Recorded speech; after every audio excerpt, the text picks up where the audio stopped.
Hi, it's Bruce. It's Sunday, April 29th. Last Thursday was the official end of the Broadway season, and next Tuesday is the Tony nominations. I've seen 5 shows in the last 2 weeks, and I'm going to be a little contrarian because most of the shows the critics liked, I didn't care for as much, and some of the critics' shows that they didn't like, I liked more than they did. So we'll see who you agree with.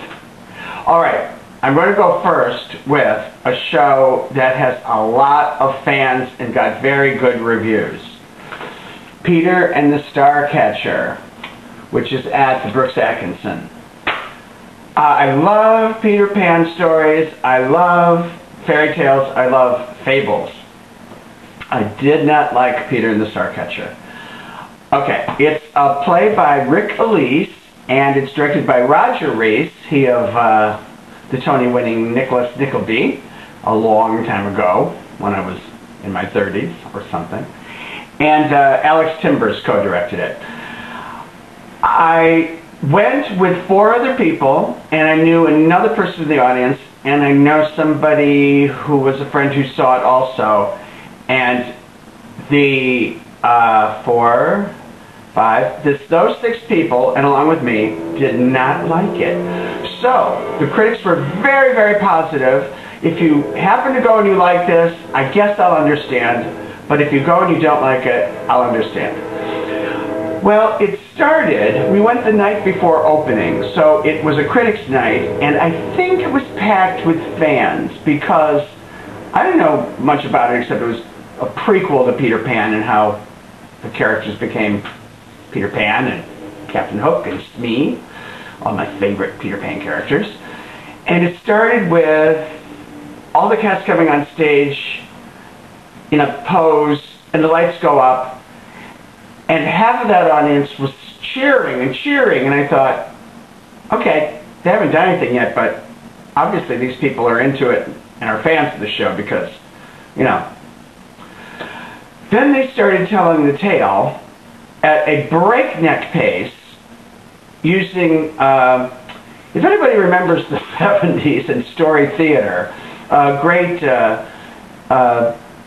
theater piece that was on Broadway. Paul Sills directed it and had accompanied it, and they told fairy tales in sort of a theater gamey kind of way. It has elements of that. But a lot of the humor in this is sophomoric. I really found it was like some of the humor in Bloody Bloody Andrew Jackson, kind of collegiate, and not to its best advantage.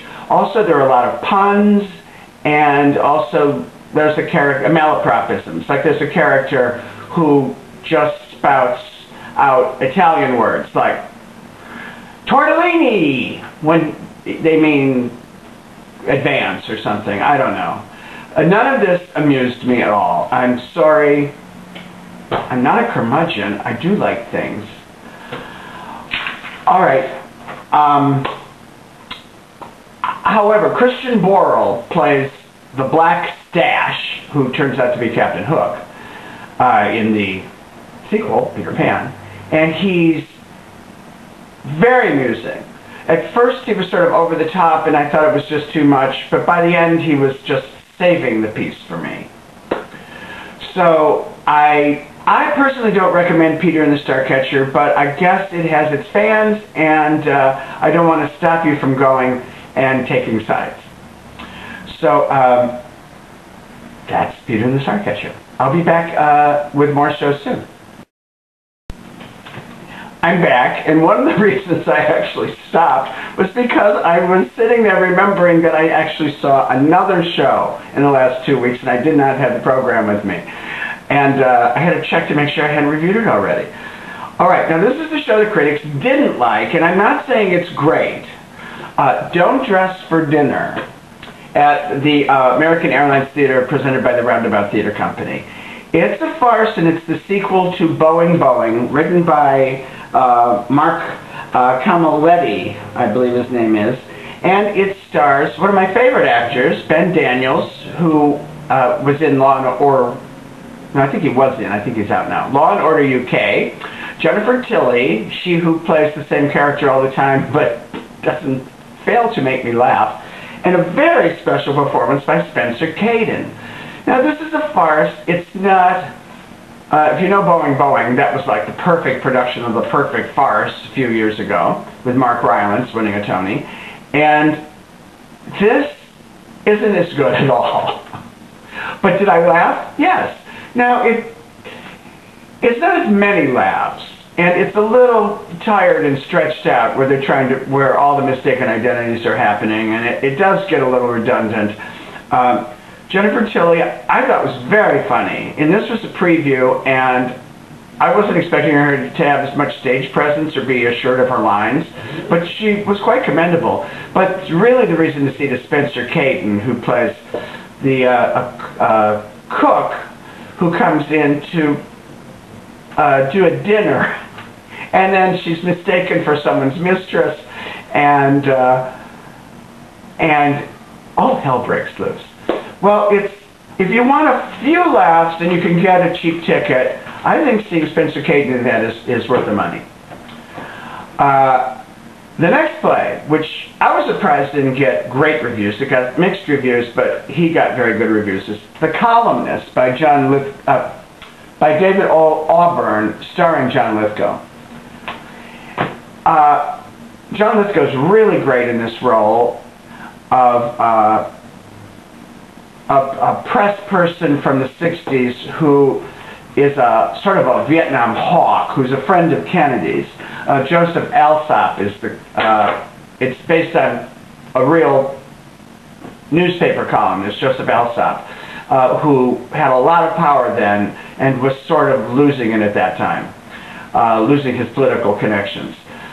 I was tuned to every word because I didn't know, even though I was in college, in high school and college in those years, I didn't know Joseph Alsop, and I don't know this story. And I have to say that the entire play held my attention. Also in it are Margaret Colin, who's wonderful, Boyd Gaines, who's always wonderful, and one of Meryl Streep's daughters, Grace Gummer, who has the funniest line in the whole show, but I won't spoil it. Anyway, I liked The Columnist, so I recommend it, but mixed reviews. Then I saw a musical that also got mixed reviews, Jesus Christ Superstar. And I liked it. I did. I had a good time. It's not long. It's a very short show, except we had a technical difficulty. They had to stop the show for 10 minutes in the second act, which I find hard to believe that far into a run. But it happened. And, you know, the audience loves that sort of thing. Once it starts up again, they start cheering, and they loved it. It happened in the middle of the number, Jesus Christ Superstar, that Judas was singing. So Judas got a big round. Now, we saw an understudy, Judas, and I hear that's the case for a lot of the shows. Josh Young has been missing shows, I hear, and Jeremy Kushner, who was a lead in Footloose a while back, a long time back, was Judas, and he was a popular favorite with the audience, and he was very good. Jesus is Paul Nolan, and you know, Jesus is the boring role in this show, and yeah, but I liked the production. I liked it was directed by Des McAnuff, and I liked the music, most of it. It moved. I loved the set and the visuals, and I had a good time.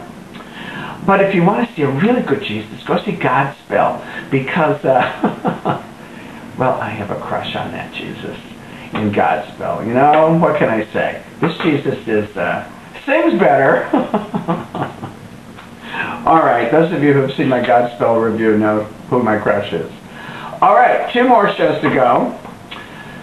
Oh dear, these are both problematic. This was not a great season, not like last season. Last season there were so many great things that I loved, and this season I'm stretching to find things I like. So the 2 musicals that closed the season were Ghost, the musical, which I went in thinking it was going to be horrible, and it got horrible reviews, and it wasn't good.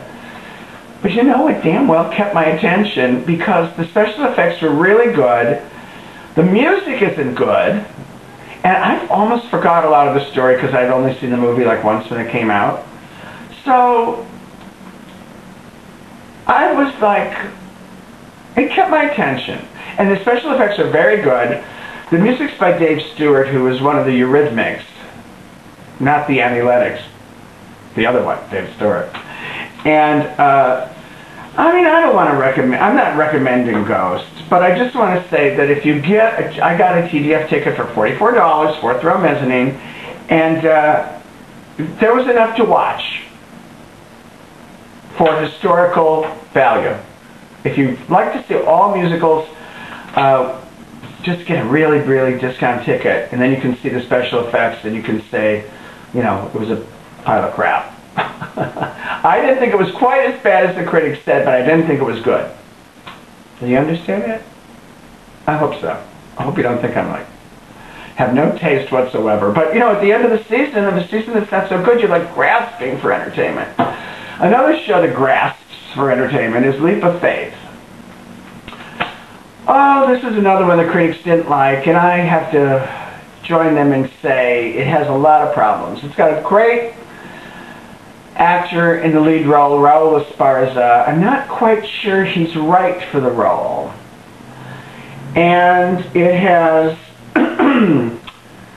music by Alan Menken, who did another religious show last year, Sister Act, and that music is much better. The music in this is sort of, all the gospel music is rise up, and you don't know one number for another. And then the other songs aren't, you know, it has an earnest heart. A lot of the audience liked it. There's a little audience participation, you know, where you're supposed to go hallelujah, but you don't have to. And there was a very good young man in it. I believe his name's Talon Ackerman, who plays the little crippled boy in the... Oh, he's not crippled. He's disabled. Sorry, they call him crippled. The little disabled boy in the wheelchair. And the problem with this musical is it's sort of a mashup of Music Man and... oh, you know, a couple other shows, and it's just not up to any of those. But once again, I got a TDF ticket, and there was, you know, enough in it, but I just can't say that these are great musicals. I mean, 2 years ago, we had a bunch of great stuff. My Favorite American Idiot, which didn't run that long, but I saw 4 times. And the year before, we had a great revival of How to Succeed, and we had Priscilla, and a bunch of shows. This year we had Hugh Jackman, and that was like my high point. All right, so I can't rave about any of these, but each one has certain things that are of historical value. And next week we see a show that's supposed to be great, so I'll see if I agree. One Man, Two Governors. And Evita, which is getting mixed reviews. But I want to see Ricky Martin. I'm just like everybody else. All right. Well, have a great time. There's a lot out there. Some of these shows may not run as long as you want them to. So, go support Broadway and have a nice dinner. Watch the tourists. Lots of tourists out there. All right. Bye.